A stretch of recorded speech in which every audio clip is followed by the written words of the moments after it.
మాత్రమే సోమవారం వరకు అయోధ్యలో తిరిగి ట్రస్ట్ ఇచ్చిన లింక్ ద్వారా తమ మొబైల్ నుంచి అయోధ్యలో ప్రవేశానికి రిజిస్ట్రేషన్ చేసుకునేలా ఏర్పాటు చేశారు. ప్రధాని నరేంద్ర మోదీ సహా దేశ విదేశ అతిథులు రానున్న నేపథ్యంలో హై అలర్ట్ ప్రకటించారు. ప్రాణ ప్రతిష్ఠారు.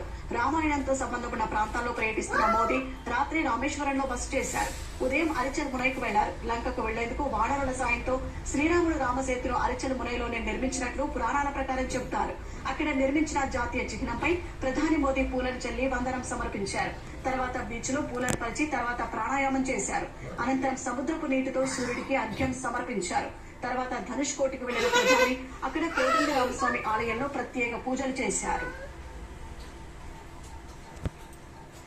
సింధు భవన్ కళ్యాణ మండపం నుంచి రథోత్సవం నిర్వహించారు.